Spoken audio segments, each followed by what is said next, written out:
মানুষের আছে যত বেশি তার চাই তত বেশি। শেখ সাদি রহিমাহুল্লাহ, ইরানের বিখ্যাত কবি, বালাগাল উলা বিকামালিহি কাশাফাদ দুজা বিজামালিহি, এই কবিতা লিখে বিখ্যাত হয়েছিলেন। তো ওনার একটা সময়ে আর্থিক দৈন্যতা যাচ্ছিল, টাকা পয়সা ছিল না, ফলে পায়ে দেওয়ার মতো জুতা ছিল না। কি ছিল না?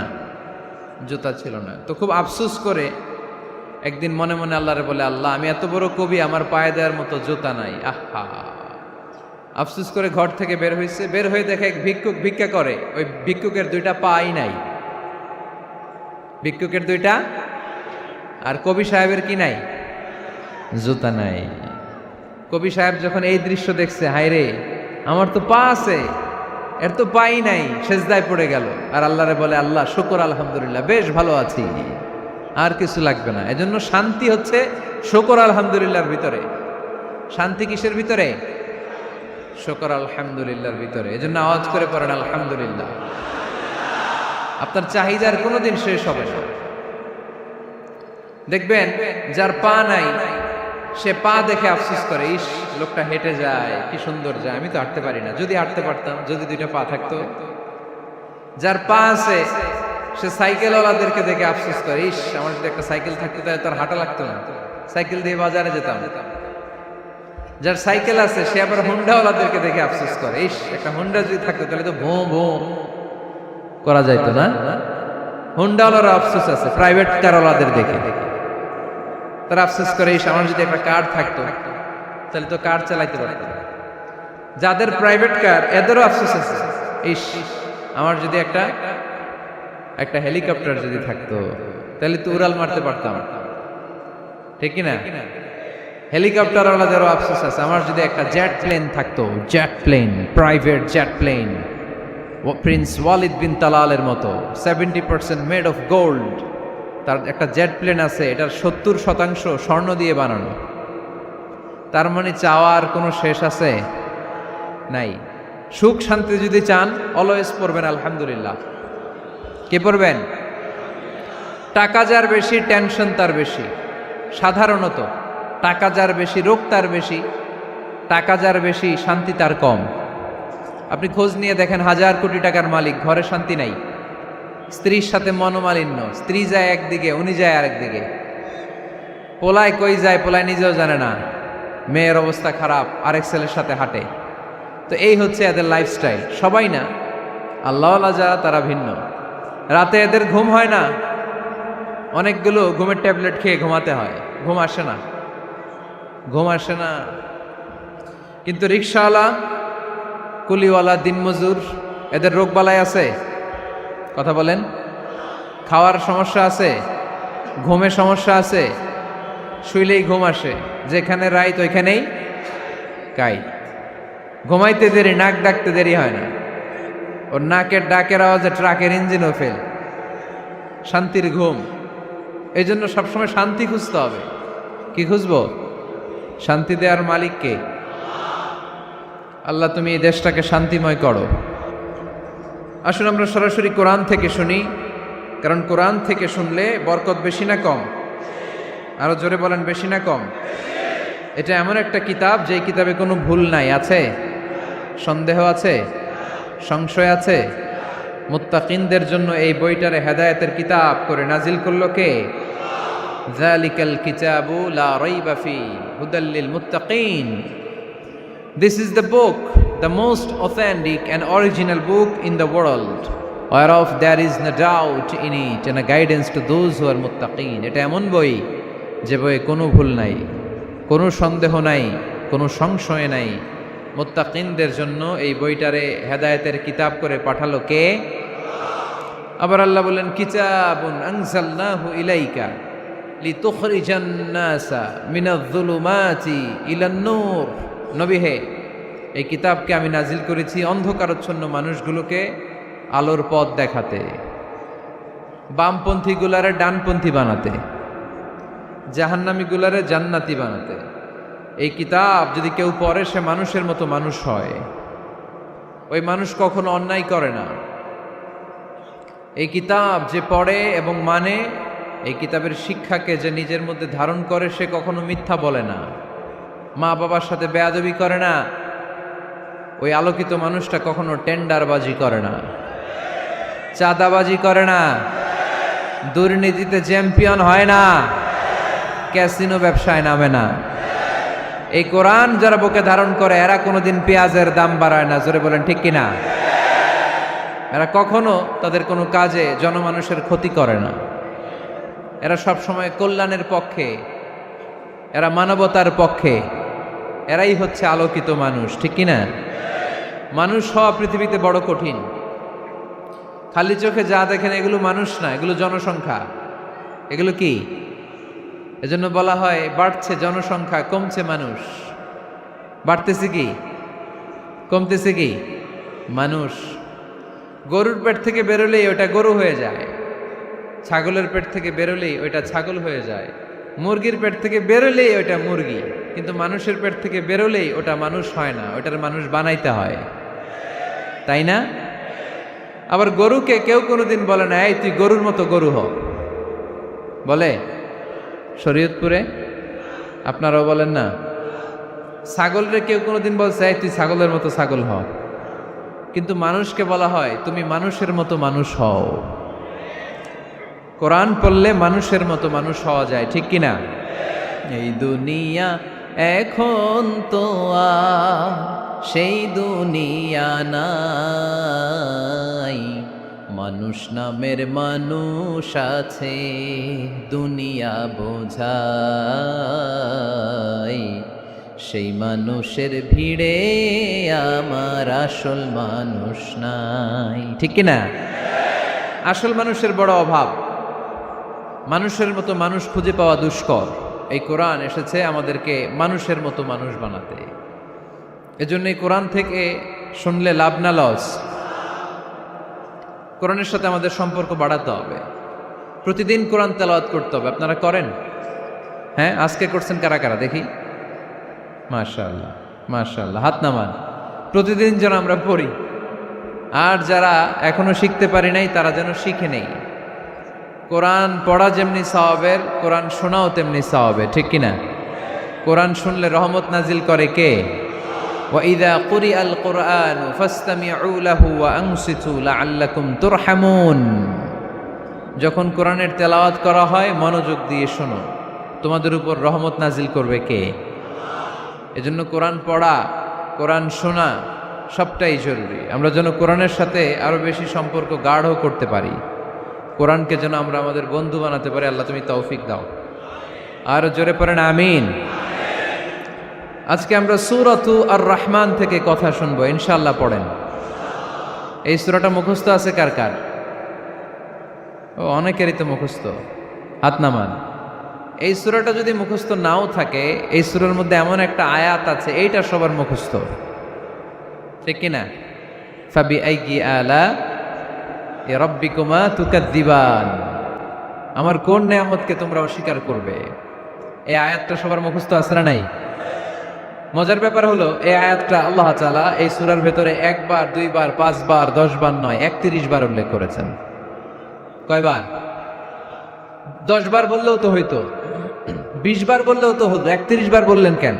তার মানে এটা জরুরি, এটার সিগনিফিক্যান্স, তাৎপর্য অনেক বেশি। যে জিনিস যত গুরুত্বপূর্ণ এটা বারবার বলতে হয়, ঠিক কিনা? এজন্য আল্লাহ তাআলা বারবার বলেছেন, বারবার আমাদেরকে সচেতন করেছেন। ফাবিআইয়ি আলাই রাব্বিকুমা তুকাদ্দিবান। আল্লাহ বলেছেন, এই মানব জাতি আর জিন জাতি, আমার কোন নিয়ামতকে তুই অস্বীকার করবি বল? কোন নিয়ামতকে অস্বীকার করবেন বলেন? আল্লাহর কোন নিয়ামতকে অস্বীকার করার কোন সুযোগ আছে? ওয়া ইন তাউদ্দু নি'মাতাল্লাহি লা তুহসুহা ইন্নাল ইনসানা লাযালুমুন কাফার। যদি আমার নেয়ামতগুলো গুনতে শুরু করে দাও, গুনতে গুনতে তোমার জীবন শেষ হয়ে যাবে, হায়াত ফুরিয়ে যাবে। আমি আল্লাহর নেয়ামত গুনে কশিনকালেও তোমরা শেষ করতে পারবে। সাগরের জল যদি কালি হয়ে যায়, গাছের পাতা যদি খাতা হয়ে যায়, সাগরের জল নামক কালি দিয়ে গাছের পাতা নামক খাতার উপরে যদি আল্লাহর প্রশংসা লিখতে শুরু করে দেন, আল্লাহ বলে গাছের পাতাও ফুরিয়ে যাবে, সাগরের জলও ফুরিয়ে যাবে, কিন্তু আমার প্রশংসা করে তোমরা শেষ করতে পারবে না। এজন্য আল্লাহর প্রশংসা করতে হবে বেশি বেশি নাকি কম কম? কম কম না বেশি বেশি? ফাবিআইয়ি আলাኢ রাব্বিকুমা তুকাযযিবান, আমার কোন নিয়ামতকে তোরা অস্বীকার করবি বল। O mankind and jinnkind, which of my mercy and blessings you want to deny? আমার কোন নিয়ামতকে অস্বীকার করবি? অস্বীকার করার সুযোগ আছে? নাই। আল্লাহর হাবিব সাল্লাল্লাহু আলাইহি ওয়াসাল্লাম এই সূরাটাকে বড় পছন্দ করতেন। সাহাবাদেরকে একবার তিনি এই সূরাটা তেলাওয়াত করে শোনালেন। সাহাবারা চুপচাপ, ঠিক যেমন এখন আপনারা চুপচাপ। আল্লাহর হাবিব বললেন, ও সাহাবারা, তোমরা তো এই সূরা শুনে চুপ করে বসে আছো, কিন্তু তায়েফের ময়দানে জিনদের কাছে এই সূরাটা আমি তেলাওয়াত করেছিলাম, তারা কিন্তু চুপচাপ বসে থাকে নাই। যতবার আমি ফাবিআইয়ি আলাኢ রাব্বিকুমা তুকাযযিবান পড়েছি, এই আয়াতের বিপরীতে তারা উত্তর দিয়েছে, কারণ এই আয়াতটা একটা প্রশ্ন। It's a question from your lord to mankind and jinnkind. এটা আল্লাহর পক্ষ থেকে মানব জাতি এবং জিন জাতির কাছে রেখে দেওয়া একটা প্রশ্ন। ফাবিআইয়ি আলাኢ রাব্বিকুমা তুকাযযিবান, আমার কোন নিয়ামতকে অস্বীকার করবি তুই? আল্লাহর কোন নিয়ামত অস্বীকার করার কোন ক্ষমতা আমাদের আছে? নাই, অসম্ভব। এজন্য এটা একটা প্রশ্ন। আল্লাহর হাবিব বললেন, ও আমার প্রাণের সাহাবারা, তোমাদের সামনে যখন সূরা আর রহমান তেলাওয়াত করলাম তোমরা চুপচাপ, কিন্তু তায়েফের ময়দানে যখন জিনদের কাছে তেলাওয়াত করেছি তখন তারা চুপচাপ থাকে নাই। যতবার আমি ফাবিআইয়ি আলাኢ রাব্বিকুমা তুকাযযিবান তেলাওয়াত করেছি, প্রত্যেকটা আয়াত শেষে এই প্রশ্নের উত্তর তারা দিয়েছে। সুবহানাল্লাহ পড়েন। যতবার এই আয়াতটা পড়েছি প্রত্যেকবার এই আয়াত শেষে তারা প্রশ্নের উত্তর দিয়েছে। তারা প্রত্যেকবার বলেছে, লা বিশাইইম মিন নিআমিকা রাব্বানা নুকাযযিবু ফালাকাল হামদু। আল্লাহ, তোমার কোনো নেয়ামত অস্বীকার করার কোনো সুযোগ নাই, সব প্রশংসার মালিক তুমি। আবার যখন এই আয়াতটা আমি পড়েছি আবার উত্তর দিয়েছে, আবার আমি পড়েছি আবার উত্তর দিয়েছে। এরকম একবার নয়, দুইবার নয়, 5 বার নয়, 10 বার নয়, 31 বার এই আয়াতটা তেলাওয়াতের পর পর জিনেরা এই আয়াতের উত্তর আমার সামনে দিয়েছে। সুবহানাল্লাহ পড়ুন। লা বিশাইইম মিন নিআমিকা রাব্বানা নুকাযযিবু ফালাকাল হামদু। We cannot deny any of your mercy and blessings. All praises to you. All praises to you. সব ক্ষমতার মালিক একজন, চিল্লায় বলতে হবে, তিনি কে? তিনি হচ্ছেন আল্লাহ। সূরাতু আর রহমান, সূরার নাম কি? আরো জোরে বলেন। কোরআনের 55 নম্বর সূরা এটা। কত নাম্বার? আয়াত আছে 78টা। কয়টা? সূরাটা মাক্কি সূরা। কি সূরা? এবার প্রশ্ন করি, উত্তর দেন। এই সূরাটা কোরআনের কততম সূরা? 55। আয়াত কয়টা? 78টা। মাক্কি না মাদানী? মাশাআল্লাহ, এই তো আপনারা উত্তর করতে পেরেছেন। এই সূরাটার একটা চমৎকার নাম আছে। বাইহাকী শরীফে আল্লাহর হাবিব সাল্লাল্লাহু আলাইহি ওয়াসাল্লাম ইরশাদ করেন, ইন্না লিকুল্লি শাইইন আরুস ওয়া আরুসুল কুরআনি সূরাতু আর রহমান। আল্লাহর হাবিব বললেন, সবার জন্য একজন নববধূ আছে, কোরআনেরও একটা নববধূ আছে। কোরআনের নববধূর নাম হচ্ছে সূরা আর রহমান। আওয়াজ করে সুবহানাল্লাহ বলতে পারলেন না? নববধূ বুঝেন তো? হ্যাঁ, নতুন বউ। নববধূ মানে কি? আল্লাহর হাবিব বললেন, ইন্না লিকুল্লি শাইইন আরুস ওয়া আরুসুল কুরআনি সূরাতু আর রহমান। সবার জন্য একটা নববধূ আছে, কোরআনেরও একটা নববধূ আছে। কোরআনের নববধূর নাম সূরা আর রহমান। নববধূ যেমনি বাসর রাতে হাতে পায়ে আলতা মেখে, বেনারসি শাড়ি পরে, লিপস্টিক দিয়ে, খোপায় ফুল দিয়ে, জুয়েলারি পরে, অর্নামেন্টস পরে, মেকআপ করে, পার্লারিং করে তার স্বামীর জন্য ওই রাতে সে নিজেকে উজাড় করে সাজায়, ঠিক কিনা? ঠিক তেমনি আল্লাহ তাআলা এই দুনিয়াতে আমাদেরকে কি কি নিয়ামত দিয়েছেন, আবার কি কি নিয়ামত জান্নাতে গেলে দিবেন, তার সব কিছু বর্ণনা করে এই সূরাটাকে তিনি উজাড় করে সাজিয়েছেন। সূরাটার নাম কি? আরো জোরে বলেন, কি নাম?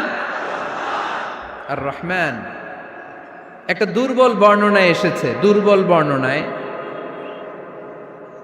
যে আল্লাহ তাআলা, স্বয়ং আল্লাহ তাআলা জান্নাতে জান্নাতীদেরকে এই সূরা আর রহমানটা নিজ কণ্ঠে তেলাওয়াত করে শোনাবেন। আমরা আল্লাহর কণ্ঠের তেলাওয়াত শুনতে চাই কি চাই না? আল্লাহর তেলাওয়াত কি আমাদের মতো তেলাওয়াত? আল্লাহ দেখতে কি আমাদের মতো? লাইসা কামিসলিহি শাই, তার মতো কেউ নাই। তার মতো কেউ আছে? তার মতো কেউ নাই, তিনি তার মতো। তিনি কার মতো? তিনি তার মতো। লাইসা কামিসলিহি শাই। জান্নাতীরা যখন জান্নাতে ঢুকবে, আল্লাহ তাআলা প্রশ্ন করবেন, ও জান্নাতীরা, এই কোরআনে যত নাজ নেয়ামতের বর্ণনা দিয়েছিলাম তার সবগুলো কি তোমরা পাই টু পাই বুঝে পেয়েছো? জান্নাতীরা বলবে পেয়েছি। হঠাৎ এক জান্নাতি হাত তুলে বলবে, আল্লাহ একটা জিনিস তো পাই নাই। সবাই বলে পাইছি, তুমি পাও নাই। কি পাও নাই? কয় আমনেরই তো পাই নাই। সুবহানাল্লাহ পড়বেন না? আপনাকেই তো পাই নাই। সব দেখলাম, সব খাইলাম, সব দেখলাম, কিন্তু আপনারা তো দেখলাম না। আল্লাহ তাআলা তখন বিশাল জান্নাতের এক কনফারেন্স রুমে সবাইকে বসিয়ে আল্লাহর দিদার মানুষকে দেখাবেন। আল্লাহ তাআলা তার গোপন সৌন্দর্যকে সেদিন জান্নাতীদের সামনে প্রকাশ করে দিবেন।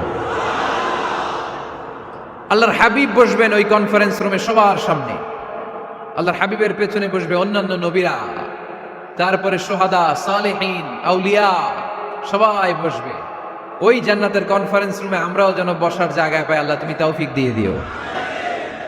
আল্লাহ তাআলা অনেকগুলো নূরের পর্দার পেছন থেকে নূরের ঝলকানি মারবেন। ওই ঝলকানি এক মুহূর্তের জন্য দিবেন। এক মুহূর্ত। কয় মুহূর্ত?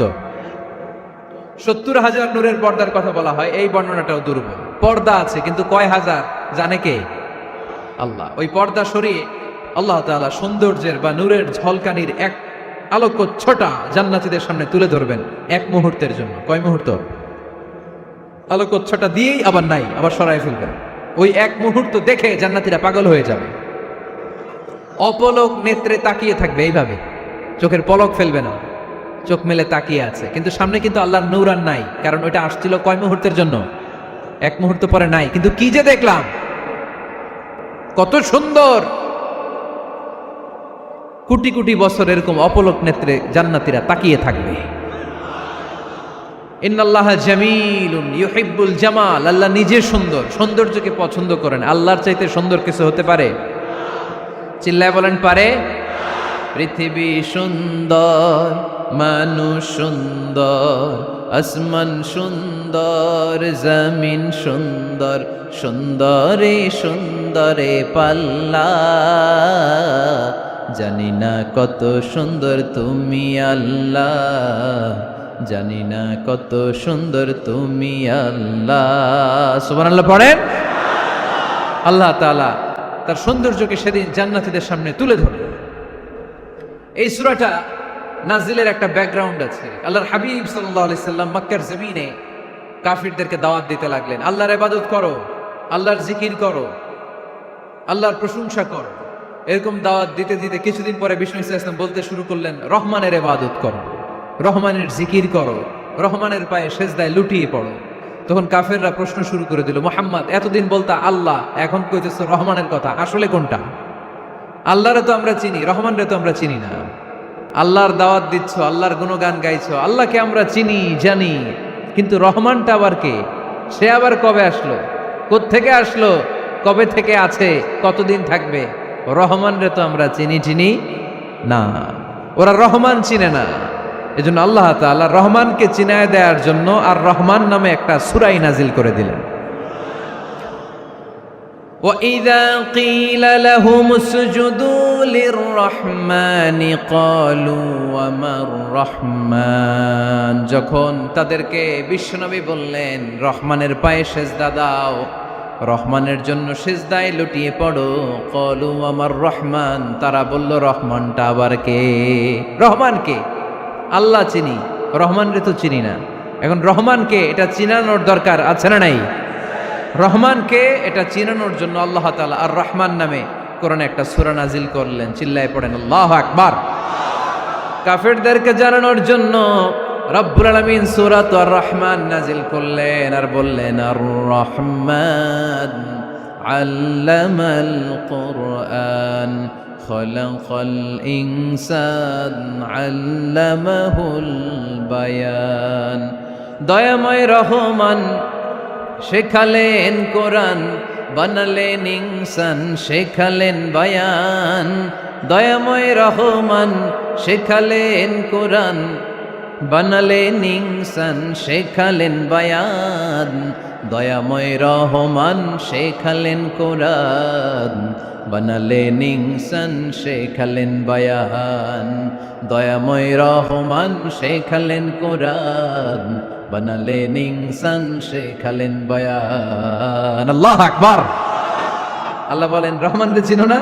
আর রহমান আল্লামাল কোরআন খলাকাল ইনসান আল্লামাহুল বায়ান। আমি হলাম রহমান, আমি দয়াময়, আমি মেহেরবান। আমার দয়ার কোনো শেষ নাই, আমার মায়ার কোনো শেষ নাই। আমার দয়া ভালোবাসা ছাড়া এই পৃথিবীতে কোনো কিছু হওয়া সম্ভব। ওসিআত রাহমাতি কুল্লা শাই, সব জায়গায় আমার আল্লাহর রহমত আছে না নাই? আল্লাহর রহমত ছাড়া এক ফোঁটা বৃষ্টি আকাশ থেকে জমিনে ঝরে? আল্লাহর রহমত ছাড়া একটা গাছের পাতা মাটিতে পড়ে? আল্লাহর রহমত ছাড়া একটা শ্বাস আমরা ভেতরে ঢুকাতে পারি? আল্লাহর রহমত ছাড়া পৃথিবীতে কিচ্ছু সম্ভব না। চিল্লায় বলেন ঠিক কিনা? আমার আল্লাহর দয়া ভালোবাসা যে কত বেশি আমরা জানি না, আমরা জানি না। আরশের বুকে আল্লাহ বিশাল সাইনবোর্ডে লিখে রেখেছেন সাবাকাত রাহমাতি গাদাবি, সাবাকাত রাহমাতি গাদাবি। এর মানে হচ্ছে আমার রাগের উপরে আমার দয়া বিজয় লাভ করেছে। সাবাকাত রাহমাতি গাদাবি, আমার রাগও আছে, আল্লাহর রাগ আছে না? আমার দয়াও আছে, আল্লাহর দয়া আছে না? আল্লাহ বললেন আমার রাগও আছে, আবার আমার দয়াও আছে। তবে জেনে রেখো আমার রাগের চেয়ে দয়া বেশি। আল্লাহর কোনটা বেশি? দয়া বেশি। আমাদের পাপ অন্যায় যত বড় হোক, মনে রাখবেন আল্লাহর দয়া তার চাইতেও বড়। নাকি ছোট? আপনি যত বড় পাপ করেন না কেন, আমাদের জন্য আল্লাহর পক্ষ থেকে দয়া আছে না নাই? বনি ইসরাইলের এক লোক সিরিয়াল কিলার ছিল, খালি মার্ডার করতো, সিরিয়াল মার্ডার। একটা, দুইটা, তিনটা, 10টা, 5টা করতে করতে করতে করতে 99টা মার্ডার করেছে। কয়টা? এলাকায় আছে নাকি এরকম কেউ? 99টা মার্ডার। কল্পনা করা যায়? 99 জন মানুষকে সে নিজ হাতে হত্যা করেছে। 99 মার্ডার করার পরে তার মনে ভয় আসলো, হায় রে, না জানি আল্লাহ আমার সাথে কেমন আচরণ করে আখিরাতে। আমার তওবা আছে কিনা কপালে জানি না, আমার তো ক্ষমা নাই, কি করবো আমি? তো সে লোকজনদেরকে জিজ্ঞেস করলো আমার ক্ষমা আছে কিনা, এটা কে বলতে পারবে? আমাকে আল্লাহ মাফ করবে কিনা? তারা সবাই বললো এই এলাকায় এক আল্লাহর ওলি আছে, তার কাছে যাও। সে আল্লাহর ওলির কাছে যেয়ে বলে, ও আল্লাহর ওলি, আমি 99টা হত্যা করেছি, 99টা মার্ডার, আমার কপালে ক্ষমা আছে কিনা তুমি একটু বলো। আল্লাহর ওলি কই, কি বললা? 99টা মার্ডার? হায় হায় সর্বনাশ, তোর কোনো ক্ষমা নাই। এবার যে মার্ডার করছে ও কয় আমার যেহেতু ক্ষমা নাই, তোরে বাঁচায় রেখে লাভ কি, তোরেও দিলাম শেষ করে। এবার সেঞ্চুরি করে ফেলাইছে। কথা বুঝতেছেন? আমার যেহেতু ক্ষমা নাই, তো তোরে বাঁচায় রেখে কি লাভ, তোরেও শেষ করে দিলাম। এবার সেঞ্চুরি। সেঞ্চুরি করার পরেও ভয় আসে না নাই অন্তরে? অন্তরে তো আল্লাহর ভয়। কই যাবে? খুঁজতে লাগলো কে সমাধান দিতে পারবে। একজন বলল ওই এলাকায় একজন বড় আলেম আছে, ওই আলেমের কাছে যাও। সে আলেমের কাছে যেয়ে বলে, আলেম, আমি 99টা হত্যা করেছি, এখন আমার বড্ড ভয় হয়, আল্লাহ আমারে মাফ করবে কিনা, তুমি একটু আমারে বলো। আলেম বলে, তোমার গুনাহ যত বড়ই হোক, আমার আল্লাহর দয়া তার চাইতেও বড়। তুমি কি পাপ করেছো, কি অন্যায় করেছো তুমি? তুমি জানো না আমার রব কত মেহেরবান, তিনি কত দয়ালু, তিনি ভালোবাসার আধার, তিনি করুণার আধার। তোমার পাপ অন্যায় যদি হয় খালের পানির সমান, বিলের পানির সমান, আমার আল্লাহর দয়া সাগরের পানির সমান। তোমার পাপ আর অন্যায় যদি হয় পাহাড়ের সমান, আমার আল্লাহর ভালোবাসার দয়া হচ্ছে আকাশের সমান। তুমি যদি তওবার মতো তওবা করতে পারো, ক্ষমার মতো ক্ষমা চাইতে পারো, চোখের পানি ছেড়ে, চোখের পানির বড় দাম, চোখের পানির মধ্যে বিশাল কারিশমা, এটা আল্লাহ খুব পছন্দ করে। 2 ফোঁটা পানি আল্লাহ পছন্দ করে। এক, জেহাদের ময়দানে শহীদের গা বেয়ে ঝরে পড়া রক্তের ফোঁটা। 2 হচ্ছে অনুতপ্ত বান্দার চোখের পানির ফোঁটা। বান্দা যখন অনুতপ্ত হয়ে চোখের পানি ছেড়ে কাঁদে, তার চোখের পানি চোখ বেয়ে নাকের ডগা বেয়ে মাটিতে পড়ার আগেই ওই অনুতপ্ত বান্দার সব গুনাহ আল্লাহ মাফ করে দেয়। সে জিজ্ঞেস করলো আমার ক্ষমা আছে কিনা? আলেম বলে আছে, ক্ষমা আছে। তওবার মতো তওবা কর, তাওবাতান নাসুহা, তওবার মতো তওবা করলে আল্লাহ ঠিকই মাফ করবে। সে এতটাই অনুতপ্ত হলো, এতটাই সে আল্লাহর কাছে ক্ষমা চাইতে শুরু করলো।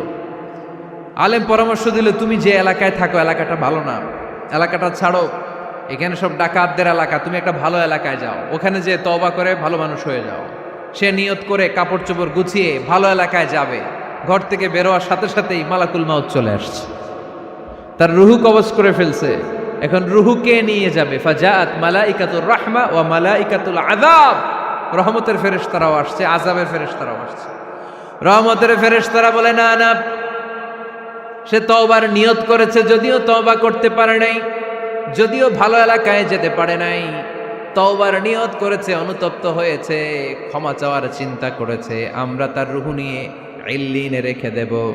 আযাবের ফেরেশতারা বলে না না, ৯৯টা হত্যা করার পরে আরো একটা হত্যা করে সেঞ্চুরি করেছে, এখনো তো ভালোভাবে তওবা করতে পারে নাই, তার রুহুটা নিয়ে আমরা সিজ্জিনের ভেতরে ঢুকায়ে দেব। দুই দল ফেরেশতার মারামারি, এ বলে আমরা নিব, এ বলে আমরা নিব, ঝগড়া আছে না নাই? আল্লাহ বললেন রাখো রাখো, ঝগড়ার দরকার নাই, এক কাজ করো, যেখানে মারা গিয়েছে ওইখান থেকে ফিতা দিয়ে মাপতে শুরু করো। ভালো এলাকাটা যদি কাছে হয় জান্নাতের ফেরেশতারা নেবে, খারাপ এলাকা যদি কাছে হয় জাহান্নামের ফেরেশতারা নেবে। খারাপ এলাকা তো একেবারেই কাছে, ঘর থেকে বেরোয়ার সাথে সাথে মৃত্যু হয়েছে, আর ভালো এলাকা তো অনেক দূর। আল্লাহ জামিনটারে আদেশ দিলেন, জামিন এই অনুতপ্ত বান্দার জন্য তুই ভালো এলাকাটা কাছে চলে আয়, ভালো এলাকাটার জামিনটা তুই সংকুচিত হয়ে যা, যদিও ঘর থেকে বের হয়েছে একেবারে কাছে, খারাপ এলাকাটা হাজার হাজার মাইল দূরে চলে যা।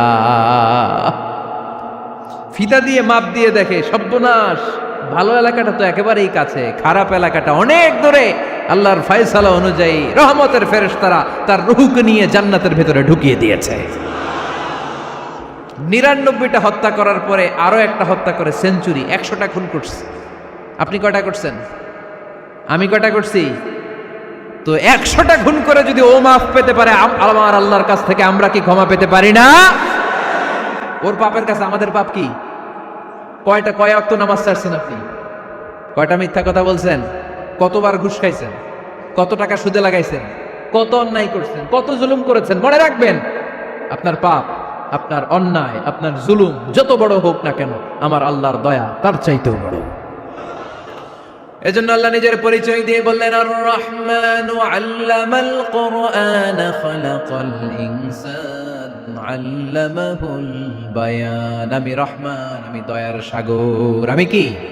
আল্লাহ তুমি দয়ার সাগর, রহমানুর রহিম, তোমার দয়ায় পূর্ণ আমার সারানিশিদিন, তোমার দয়ায় পূর্ণ আমার সারানিশিদিন। আলহামদুলিল্লাহ পড়েন। তাহলে বুঝতে পারলাম আমার আল্লাহর দয়ার কোনো শেষ আছে? চিল্লায় বলতে হবে আছে। কয়শো টুকরা? সবাই শুনতেছেন? কষ্ট হচ্ছে তো উত্তর দিচ্ছেন না যে? কত টুকরা করলেন? ১০০। ১০০ টুকরা করে ৯৯ টুকরা দয়া ভালোবাসা আল্লাহ তাআলা নিজের কাছে রেখে দিলেন, আর ১ টুকরা দয়া আর ভালোবাসা আল্লাহ তাআলা গোটা বিশ্বের সবার মাঝে ভাগ করে দিলেন। আমরা সবাই মিলে পাইছি কয় টুকরা ভালোবাসা? উনি রেখে দিয়েছেন কয় টুকরা? ওই ১ টুকরার কিছু অংশ আমিও তো পাইছি, তাই না? আপনি পেয়েছেন, আমরা সবাই পেয়েছি, গোটা বিশ্বের সবাই, আদম আলাইহিস সালাম থেকে শুরু করে কিয়ামত পর্যন্ত যারা আসবে, এসেছিল এবং এখন আছে, সবাই মিলে কয় টুকরা? ওনার কাছে কয় টুকরা? কিন্তু এই ১ টুকরা যে আমরা সবাই ভাগে যোগে পাইলাম, আমাদের ভালোবাসার নমুনা দেখছেন? একজন আর একজনের ভালোবেসে বলে আত্মহত্যা করে ফেলে, আছে না নাই? আছে না? আহা, সালমান শাহ মারা গেছে, এই দেশের কয়েকটা মেয়ে গলায় রশি দিয়ে আত্মহত্যা করছে, শুনছেন? আহা, অমুক সেলিব্রিটির কি হয়েছে, ছাদ থেকে লাফ দিয়ে পরে মাথা ফাটায় ফেলছে। ভালোবাসা আছে না নাই? যারে ভালোবাসে তার নাম আবার ছেলেরা হাতের মধ্যে কেটে কেটে লেখে। শরীয়তপুরে এগুলো নাই আলহামদুলিল্লাহ। হ্যাঁ, প্লাস দিয়ে লেখে, প্লাস। ধরেন আব্দুল্লাহ প্লাস শামিমা, তো এ প্লাস এস, রক্ত দিয়ে লেখে, রক্ত। আমি অবাক হই, নিডেল, সুই দিয়ে কেটে কেটে লেখে আব্দুল্লাহর এ প্লাস শামিমার এস। কি ভালোবাসা! ১ ভাগ ভালোবাসার ছিটে ফোটা সবাই মিলে পাইছে। এইটা ঠেলা যদি এরকম হয়, তাহলে যিনি ৯৯ ভাগ ভালোবাসা রেখে দিয়েছে তার ভালোবাসা বেশি না কম? দেখেন ছোট্ট বাচ্চাটা রাতে খেতে চায় না, মা যদি বলে খাও, বলে না খাবো না। আব্বু অফিস থেকে আসুক, আব্বুর কোলে বসে বসে আব্বু আর আমি একসাথে খাবো। এই ছোট্ট বাচ্চাটা কিছু বোঝে না, কিন্তু তারপরও তার বাবার জন্য ভালোবাসা তার হৃদয়ে ঢুকাই দিছে কে? আপনাদের এলাকায় মুরগি পালেন না আপনারা? মুরগি যখন বাচ্চা নিয়ে হাঁটে দেখবেন মুরগি ছানা ধরা যায় না, ধরতে গেলেই মা মুরগিটা কি করে? কামড় দিতে আসে। এই ছোট্ট বাচ্চাগুলোর জন্য মা মুরগিটার হৃদয়ের ভিতরে ভালোবাসা ঢুকাই দিল কে? আহা, আমি পত্রিকাতে এমনও দেখেছি, বন্যায় এক মা পানি খেতে খেতে খেতে খেতে খেতে খেতে মরে গিয়েছে, কিন্তু শিশুটাকে একটা বালতির মধ্যে চাপিয়ে মাথায় তুলে ধরে রেখেছে। মা পানি খেতে খেতে নিজের জীবনকে বিলিয়ে দিয়েছে, কিন্তু বাচ্চাটা মরে নাই। বাচ্চার জন্য কি ভালোবাসা! এই ছোট্ট বাচ্চার জন্য মায়ের হৃদয়ে জান স্যাক্রিফাইসের মতো এই ভালোবাসা ঢুকাই দিল কে? আমাদের প্রতিদিনই ভালোবাসা, সকালে ভালোবাসা, বিকালে ভালোবাসা, সন্ধ্যায় ভালোবাসা, শীতকালে ভালোবাসা, গ্রীষ্মকালে ভালোবাসা। আমাদের ইসলামে শুধু ভালোবাসাবাসি, ঠিক কিনা? রাসূল আমার ভালোবাসা, রাসূল আমার আলো আশা, রাসূল আমার প্রেম বিরহের মূল আলোচনা, রাসূল আমার কাজে কর্মের অনুপ্রেরণা। চিল্লায় পড়েন আল্লাহু আকবার। আমাদের ভালোবাসার কোনো কমতি আছে? 24 ঘন্টা আমাদের ভালোবাসা আছে না নাই? 365 দিন আমাদের ভালোবাসা আছে না নাই? এই জন্য আলাদা করে আমাদের কোনো দিন লাগে না, বিশ্ব ভালোবাসা দিবস দরকার হয় না। যারা মাকে দেখতে পারে না, বাবারে দেখতে পারে না, এরা একদিনের জন্য মা বাবাকে উইশ করতে যায়, আর নাম দিছে বিশ্ব মা দিবস, বিশ্ব বাবা দিবস। কিছুদিন আগে দেখলাম বিশ্ব ডিম দিবস। কি দিবস? আমি কি মিথ্যা বললাম? ছিল একটা বিশ্ব ডিম দিবস। কিছুদিন পরে বানাবে বিশ্ব বাঁশ দিবস, যে যারে বাঁশ দিতে পারে। এরপর একটা বানাইছে শুনলাম বিশ্ব চিন্তা দিবস। তো এটা কি দিবস? কয় এই দিন আমরা সবাই মিলে চিন্তা করি যে আসলে আমাদের কি চিন্তা করা দরকার, আছে না নাই? তো এই যে ওরা বিশ্ব মা দিবস, international mother day, international father day, মা দিবস, বাবা দিবস বছরে একবার ওল্ড হোমে রেখে আসে, বৃদ্ধাশ্রমে। যেহেতু সারা বছর বৃদ্ধাশ্রমে, বছরে একদিনও যদি মারে স্মরণ না করি কেমন হয়? তো একদিন ওই মা দিবসে মারে একটা কার্ড দিয়ে উইশ করে আসে, কিছু টাকা দিয়ে আসে। ওদের তো মা বাবার প্রতি দয়া নাই, শ্রদ্ধা নাই, ভালোবাসা নাই, এজন্য ঘটা করে ওদের দিবস পালন করা লাগে। আমাদের 24 ঘন্টা 365 দিনই ভালোবাসা, তাই এই দিবস ফিবসের আমাদের দরকার নাই। চিল্লায় বলেন ঠিক কিনা? জন্মের পর থেকেই তো আমাদের ভালোবাসা, মৃত্যু পর্যন্ত ভালোবাসা, আমৃত্যু ভালোবাসা। এই জন্য বিশ্ব ভালোবাসা দিবস, এটা ইসলাম কখনো সাপোর্ট করে না। ভালোবাসার কেন্দ্রবিন্দু একজন, চিল্লায় বলতে হবে তিনি কে?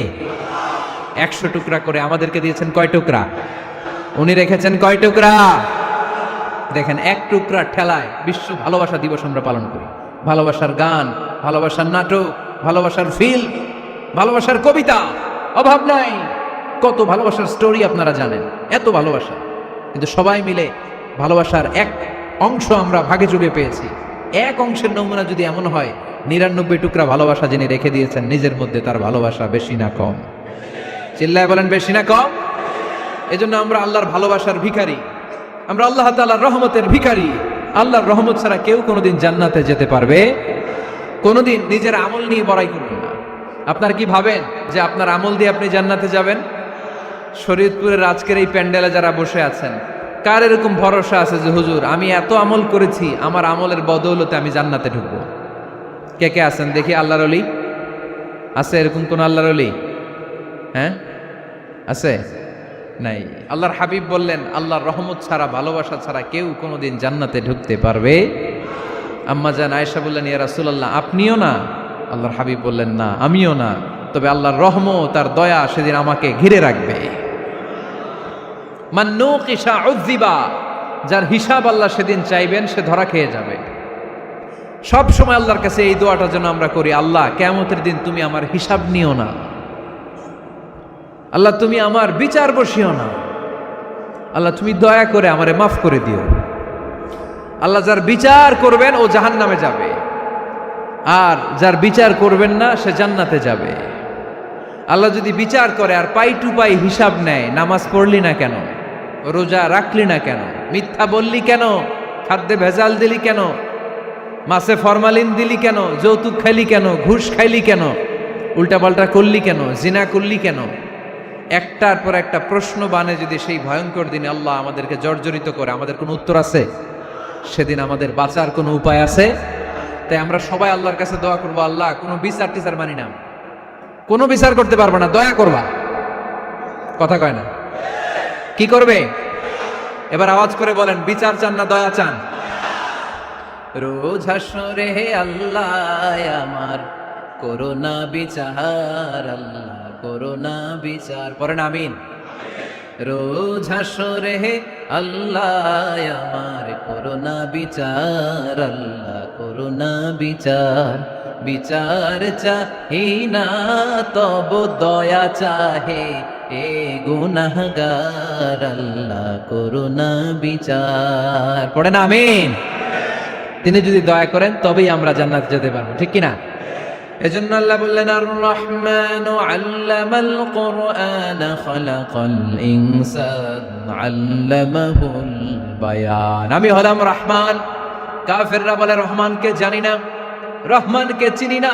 আল্লাহ বলে রহমানকে চিনে না, আমার নাম রহমান, আমি দয়ালু, আমি মেহেরবান, ঠিক কিনা? এজন্য প্রতিদিন সূরা ফাতিহায় দ্বিতীয় আয়াতটা আমরা কি পড়ি? আর রহমান আর রহিম, ঠিক কিনা? তিনি দয়ার সাগর, তিনি মায়ার সাগর। আমরা বললাম আল্লাহ ঠিক আছে, আমরা বুঝেছি আপনি দয়ার সাগর, আর আপনি কি করেন? দ্বিতীয় আয়াতে আল্লাহ বললেন, আল্লামাল কোরআন, আমি কোরআন শিক্ষা দেই। শুধু দয়ার সাগর হয়ে আমি আল্লাহ বসে থাকি নাই, তোমাদের হেদায়েতের জন্য আমি কোরআন নাজিল করে দিয়েছি। আল্লামাল কোরআন, আমি কোরআন শিক্ষা দেই। আমাদেরকে কোরআন শিখিয়েছে কে? বিশ্বনবীকে কোরআন শিখিয়েছে কে? আল্লাহ। এজন্য দুনিয়াতেও যারা কোরআন শিখায় তাদের মর্যাদা বাড়ায় দেয় কে? বাংলার জমিনে যারা কোরআন শরীফ শিখায় এদের মর্যাদা সবচেয়ে কম, এদের বেতন সবচেয়ে কম, এরা সমাজে সবচেয়ে বেশি অবহেলিত, ঠিক কি না? তা আল্লাহর কাছে এরা সবচেয়ে বেশি সম্মানিত। আল্লাহর হাবিব বললেন, খায়রুকুম মান তাআল্লামাল কুরআন ওয়া আল্লামাহু, তোমাদের মধ্যে আল্লাহ তাআলার কাছে সবচাইতে প্রিয় শ্রেষ্ঠ ওই মানুষটা যে নিজে কোরআন পড়ে আবার অন্যরে পড়ায় দেয়। সুবহানাল্লাহ পড়েন। আপনি যদি কাউরে শুধু সূরা ফাতিহাটা শিখান, কোন সূরা? সূরা ফাতিহাটা যদি শিখায় দেন, সে যতদিন সূরা ফাতিহা তেলাওয়াত করবে ওই তার তেলাওয়াতের একটা পার্সেন্টেজ সওয়াব আপনার আমলনামায় আছে না নাই? সে যদি আবার আরেকজনের শিখায়, ওই লোক যদি আবার আরেকজনের শিখায় দেয়, এরকম যতজনকে তারা শিখাবে প্রত্যেকের তেলাওয়াতের একটা পার্সেন্টেজ সওয়াব আপনার আমলনামায় ঢুকায় দিবে কে? এজন্য কোরআন নিজেও শিখবো, অন্যকেও শেখাবো। রাজি আছেন তো? আপনাদের এখানে মসজিদে কোরআন শিক্ষার আসর আছে নাকি? হ্যাঁ, এই যে বাড়ির পাশে যে একটা মসজিদ দেখলাম, কোরআন শিখায়। কিবার শিখায়? প্রতিদিন। কে শিখায়? ইমাম সাহেব। বেতন টেতন দেন তো? কত দেন? 1 লক্ষ মাসে? 5-6 হাজার? বলে কি? এক একটা ইমামের কমসে কম 1 লক্ষ টাকা বেতন হওয়া দরকার, ঠিক কিনা? না খেয়ে না পড়ে অল্পতে তুষ্ট থেকে যারা শুকরিয়া করে এরা আমাদের আইম্মাতুল মাসাজিদ, মসজিদের ইমামরা, মসজিদের মুয়াজ্জিনরা। এক একটা মসজিদের মুয়াজ্জিনের গলা হবে এরকম বিশাল উঁচু, কিয়ামতের ময়দানে সবাই আমরা এর দিকে তাকায় থাকবো, কিরে ভাই তোর গলা উঁচু কেন? সে বলবে, আমার এই গলা দিয়ে প্রতিদিন 5 বার আমি আজান দিয়েছি। কিয়ামতের ময়দানে ঠিকই সম্মানিত, দুনিয়ায় আমরা চিনলাম না ওনাদেরকে। এজন্য কোরআন শিক্ষার আসর জন্য আমরা গড়ে তুলি। তালিমুল কোরআন প্রজেক্ট লাগবে, শিশুদের কোরআন শিক্ষার আসর, নারীদের কোরআন শিক্ষার আসর, বয়স্কদের কোরআন শিক্ষার আসর। আমরা কোরআন শিখে মরতে চাই, কোরআন জেনে মরতে চাই। No excuse will be granted that day. সেদিন আল্লাহ কোনো এক্সকিউজ গ্রহণ করবে না। সব পারো, হিন্দি তো ঠিকই কইতে পারো, হিন্দিতে কথা কইতে পারে না ছেলেপেলেরা? হিন্দি সিনেমা এমন দেখা দেখে হিন্দিতে কথা কইতে পারে। তো হিন্দি ভাষা বুঝতে পারলে, শিখতে পারলে আরবি পারলা না কেন? কোনো এক্সকিউজ, ওজর, আপত্তি সেদিন আল্লাহ গ্রহণ করবে? শরীয়তপুরের ভাইরা, আসুন আমরা কোরআন শিখি, আসুন আমরা কোরআন পড়ি।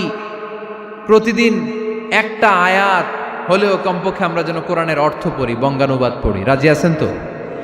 আপনাদের স্মার্টফোন আছে কার কার হাতে দেখি?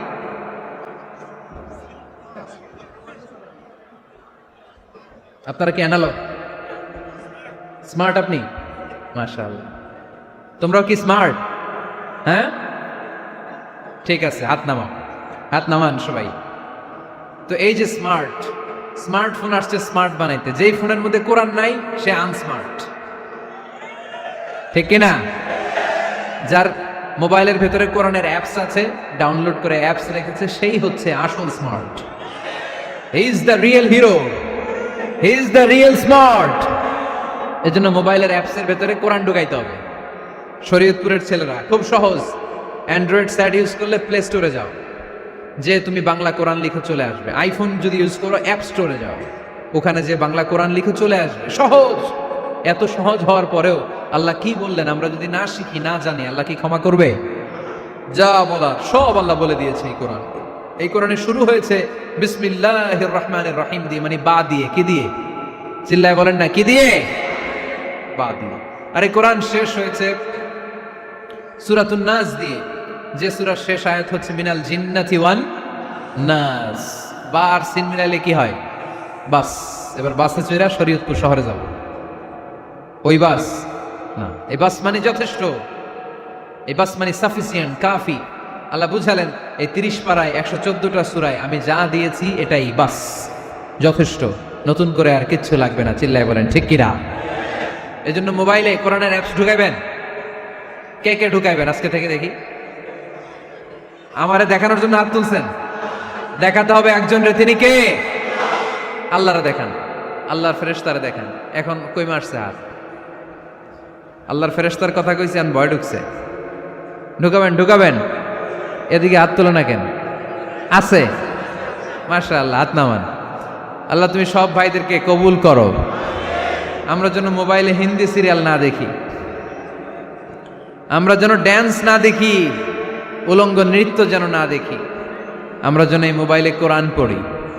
আমরা কান দিয়ে যা শুনবো তাতে যেন সওয়াব হয়। আমরা চোখ দিয়ে যা দেখবো তাতে যেন সওয়াব হয়, ঠিক কিনা?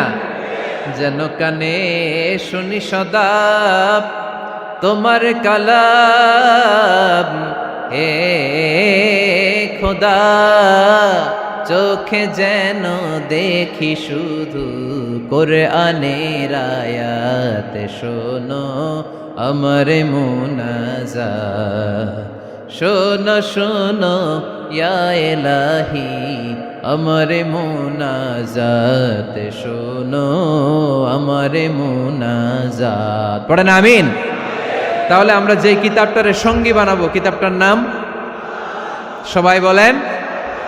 আমরা যে কিতাবটারে বন্ধু বানাবো, এই কিতাবটার নাম, এটা আল্লাহর কিতাব। এই কিতাব সংরক্ষণের দায়িত্ব নিয়েছে কে? এই কিতাবকে কেউ ধ্বংস করতে পারবে? এই কিতাবের পিছু লেগে কেউ সুবিধা করতে পারবে? এই কিতাবের তাফসির কেউ বন্ধ করতে পারবে না, অসম্ভব।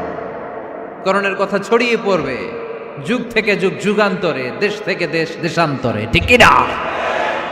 এটা এমন কিতাব, এই কিতাবের পিছু লেগে লাভ নাই। এই কিতাবের বাণী ছড়িয়ে পড়বে গোটা বিশ্বময়। অনেকে অনেক ষড়যন্ত্র করেছে এই কিতাবকে ধ্বংস করে দেওয়ার জন্য। আমাদের এই খোদ ভারতবর্ষে ষড়যন্ত্র হয়েছিল। ব্রিটিশরা যখন চলে গিয়েছিল, ওরা প্ল্যান করেছিল এই কিতাবকে কি করে আমাদের থেকে ডিটাচ করা যায়, কেমন করে আলাদা করা যায়। এর একটা কমিটি করে দিয়েছে, আপনারা গবেষণা করে দেখেন এই ভারতবর্ষ থেকে কেমন করে কোরআন দূর করা যায়। তারা বুদ্ধি করে বলল, এক কাজ করি, কারণ তাদের কোরআনের কপিগুলো মসজিদ থেকে বের করে আমরা আগুন দিয়ে জ্বালাই দিব, তাইলেই কোরআন শেষ। কোরআনের কপি যদি আগুন দিয়ে জ্বালায় দেওয়া হয়, তাহলে তার পৃথিবীতে কোরআন থাকবে না? না থাকবে? যদি আগুন লেগে ধ্বংস হয়ে যায়, ধ্বংস হয়ে যায়, যদি আগুন লেগে যায়, পুড়ে যায় পৃথিবীর সব বইয়ের দোকান, বিশ্ব থেকে হারাবে না পবিত্র কোরআন, বিশ্ব থেকে হারাবে না পবিত্র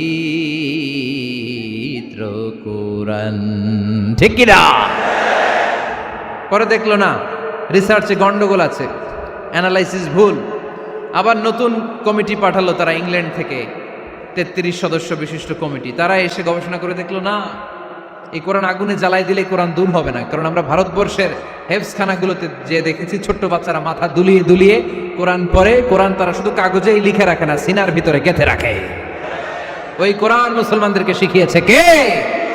সে আল্লাহ বললেন, আর রহমানু আল্লামাল কুরআন খালাকাল ইনসান আল্লামাহুল বায়ান।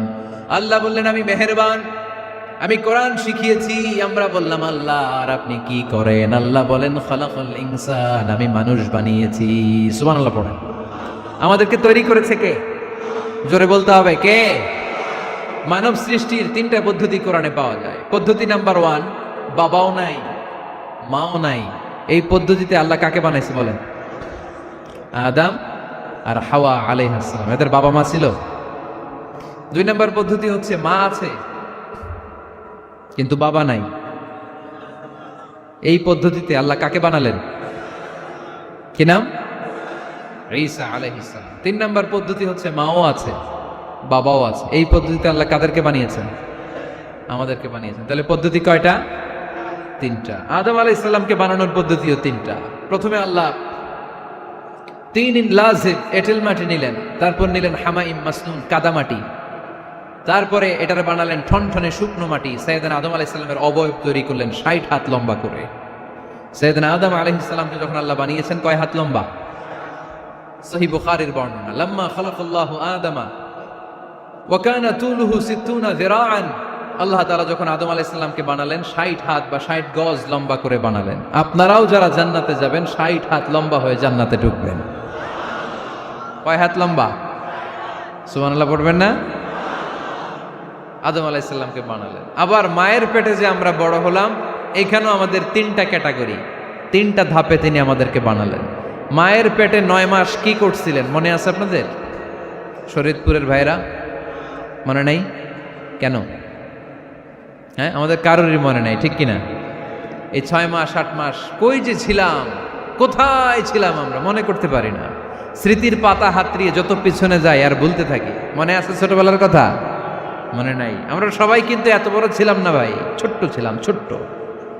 মায়ের জরায়ুর দেয়ালের মধ্যে লেপ্টে ছিলাম। নুতফা, আলাকা, মুদগা, sperm drop, blood clot and the little flesh. ছোট্ট নাপাক পানি ছিলাম। ওইটারে আল্লাহ বড় করতে আরম্ভ করলেন। বড় করতে করতে রক্তপিণ্ড বানালেন। রক্তপিণ্ড থেকে আল্লাহ গোশতপিণ্ড বানালেন। আমরা প্রত্যেকে এরকম একটা গোশতের টুকরা ছিলাম। এটার ভিতরে আল্লাহ কঙ্কাল ঢুকালেন, আমার স্কেলিটন, আমার কঙ্কালটা, আমার অবয়বটা ঢুকালেন। তারপরে আবার গোশত দিয়ে প্যাকেট করলেন, তার উপরে আবার চামড়ার প্যাকেট পড়ায় দিলেন। পড়েন সুবহানাল্লাহ। এরপরে 9 মাস পরে এই পৃথিবীর বুকে স্মুথলি আমাকে আসার সুযোগ দিলেন কে? একথাই আল্লাহ সূরা আল মুমিনুনে বললেন, ওয়ালাকাদ খালাকনাল ইনসানা মিন সুলালাতিন মিন তিন সুম্মা জাআলনাহু নুতফাতান ফি ক্বারারিন মাকিন ثم خلقنا النطفة علقة فخلقنا العلقة مضغة فخلقنا المضغة عظاما فكسونا العظام لحما ثم أنشأناه خلقا آخر فتبارك الله أحسن الخالقين পড়েন আল্লাহু আকবার। আপনারা উঠতেছেন কেন? উঠছেন কে কে দেখি? আপনার চেহারাটা দেখেন আমাকে। ওয়াশরুমে যাওয়ার জন্য অনেক আগ থেকে বসে আছেন বোধহয়, না? আসর থেকে, দুপুর 3টা থেকে। আল্লাহু আকবার, আল্লাহু আকবার। তাহলে দোয়া করে দিই। আর না না না না, ঠিক হবে না, কষ্ট হচ্ছে, আমি বুঝতে পারতেছি। আরো কয়েক মিনিট শুনবেন? পড়েন পড়েন, লিল্লাহে তাকবীর, লিল্লাহে তাকবীর, লিল্লাহে তাকবীর। মায়ের পেটে আমাদেরকে তৈরি করলো কে? আল্লাহ। 10 মাস আমাদেরকে খাবার দিল কে? অক্সিজেন দিল কে? দেখেন দুনিয়ার কেউ কিন্তু আমার খোঁজ নিতে পারে নাই, ভিতরে যে পারছে ওই গোপন জায়গায় একজন আমার রিজিক দিত। তিনি কে? আমার নাভির সাথে আমার মায়ের জরায়ুর একটা কানেকশন ছিল। ওই একটা লাইন দিয়ে আমাদের সবাইকে আল্লাহ খাবারের ব্যবস্থা করেছেন, পানির ব্যবস্থা করেছেন, বাতাসের ব্যবস্থা করেছেন। দুনিয়ায় আসার সাথে সাথে দুনিয়ার মানুষরা ওই খাবারের লাইনটা কেটে দেয়, ঠিক কিনা? শরীয়তপুরে বোধহয় রেখে দেয়। কি করে? কাটাপ। দেখবেন সিজার করার পরে বাচ্চাদেরকে বের করে কেচি দিয়ে যারা সিজার করে ডাক্তাররা কি করে? কেটে দেয়। বাচ্চার পা ধরে মাথাটা নিচু করে নিতম্বের মধ্যে থাপ্পড় মারে কয়েকটা, তারপরে বাচ্চা ওয়া ওয়া করে কেঁদে ওঠে, ঠিক কিনা? আমরা আমাদের কানে শুনি ওয়া ওয়া, আসলে সে আল্লাহর কাছে কেঁদে কেঁদে ফরিয়াদ জানায়, বলে আল্লাহ 9 মাস 10 মাস মায়ের পেটের ভেতরে ছিলাম, কেউ তো খোঁজ খবর নিল না, তুমিই তো আমার এই নাভির সাথে মায়ের জরায়ুর একটা লাইন দিয়ে ওই এক লাইনে খাবার, এক লাইনে পানি, এক লাইনে বাতাস ঢুকিয়েছো। 9টা মাস এই খাবারের লাইন আমার ঠিকঠাক ছিল, আমার টেনশন ছিল না। কিন্তু দুনিয়ার বুকে আসার সাথে সাথেই, এদের সাথে আমার কি শত্রুতা আমি জানি না, আসার সাথে সাথে আমার খাবারের লাইনটা কেটে দিস। আল্লাহ একটা মাত্র খাবারের লাইন ছিল, মানুষগুলো কেটে দিল। আমি এখন কি খাবো? আমি এখন যাব কই? আল্লাহ বলে কাঁদিস না, 8 মাস যেমনি খাওয়াইছি এখনো খাওয়াবো। সুবহানাল্লাহ পড়েন। খাবারের একটা লাইন ছিল, কেটে দিয়েছে। ওই একটার বিপরীতে তোর মায়ের বুকের ভেতরে এখন খাবারের 2টা লাইনের ব্যবস্থা করে দিলাম। খালাকাল ইনসান, তিনি মানুষ বানিয়েছেন, মানুষের যা দরকার তার ব্যবস্থাও করে দিয়েছেন। চিল্লায় বলেন ঠিক কিনা?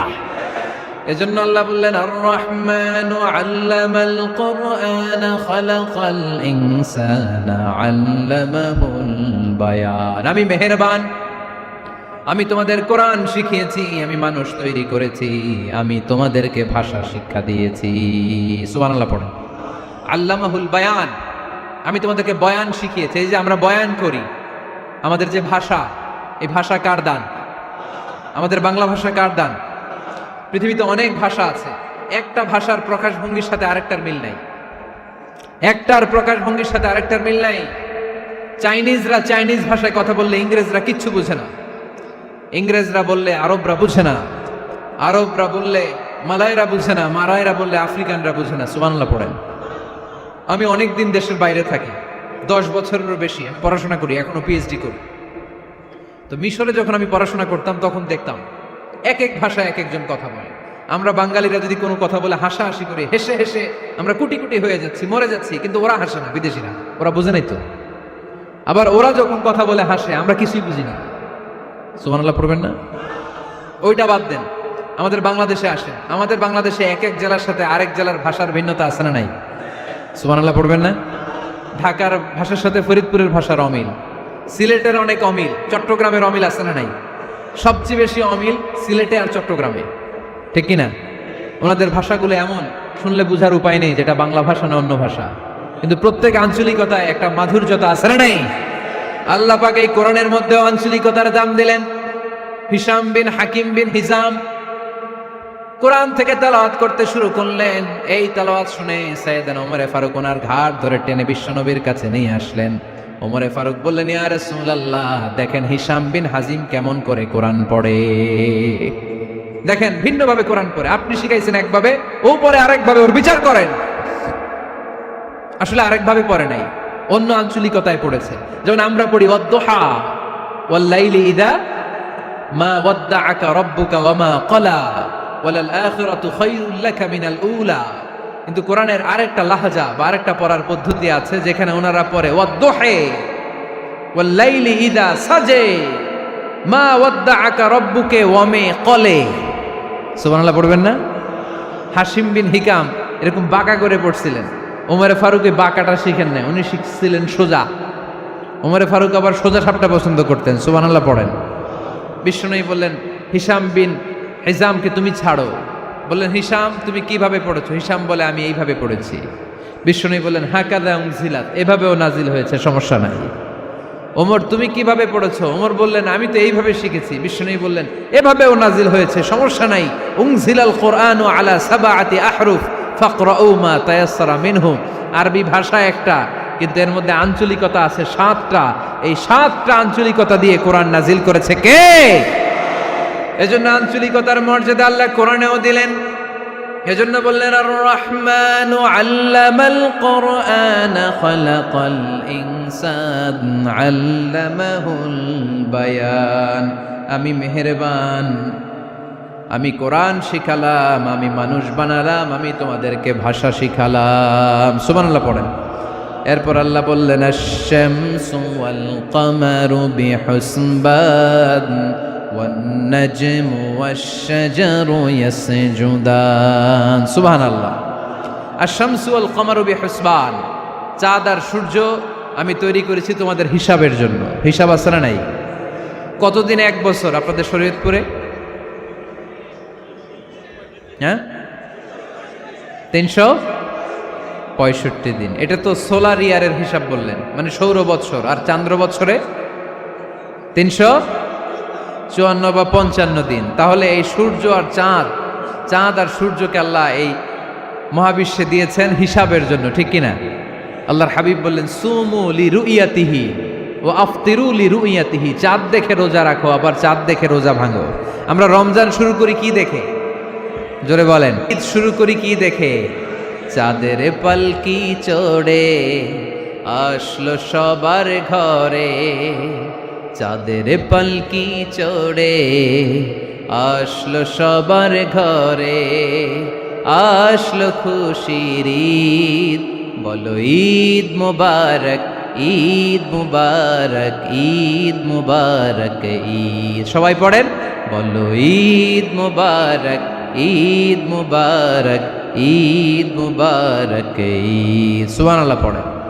আশ-শামসু ওয়াল কামারু বিহুসবান, সূর্য চন্দ্রের গায়ে লাগে না, চন্দ্র সূর্যের গায়ে লাগে না। কোনোদিন কি দেখেছেন সূর্য আর চন্দ্র ধাক্কা লাগছে?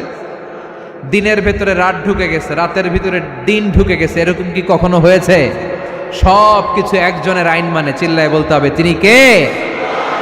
এরপরে আল্লাহ বললেন ওয়ান নাজমু ওয়াশ-শাজারু ইয়াসজুদান, আকাশের তারকারাজি আর বৃক্ষমালা একজনকে সিজদা করে, তিনি কে? আকাশের তারাগুলো আল্লাহরে সিজদা করে, কিন্তু আমরা আল্লাহরে সিজদা করতে চাই না। গাছগুলো আল্লাহর জিকির করে, কিন্তু আমরা জিকির করতে চাই না, ঠিক কি না? অস্ট্রেলিয়ার সিডনি শহরে একটা জঙ্গল আছে। ওই জঙ্গলে একটা গাছ আছে, গাছ। ওই গাছটা টু দ্য ডাইরেকশন অফ কেবলা, কেবলামুখী হয়ে মানুষের মতো রুকু করে আছে একটা গাছ। সুবহানাল্লাহ কইতে বললেন না? ক্যালেন্ডারে দেখা যায়, পত্রিকায় দেখা যায় গাছ রুকু করে আছে। আমরা রুকু করি না, আমরা সিজদা করি না। কিয়ামতের দিন আল্লাহ বলবে আমারে সিজদা দিয়ে দেখা। আপনারা যারা নামাজ পড়েছেন, সিজদা দিয়েছেন, তারা আল্লাহু আকবার বলে সিজদায় লুটিয়ে পড়বেন। আর যারা নামাজ পড়ে নাই, তারা শত চেষ্টা করেও তাদের পিঠকে বাঁকা করতে পারবে না। এজন্য 5 ওয়াক্ত সালাত জামাতের সাথে পড়ার দরকার আছে না নাই? আজকের এই মাহফিলটা তখনই সফল হবে যখন আমরা এই ওয়াদা করতে পারবো যে জীবনে কোনোদিন নামাজ ছাড়বো। এই ওয়াদা করা যাবে? সবাই করতে পারবেন?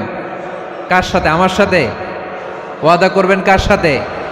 হাত তুলে আল্লাহরে দেখান, আওয়াজ করে আল্লাহরে ডাকেন, বলেন হে আল্লাহ। আরো জোরে একটা ডাক দেন, পড়েন আল্লাহ।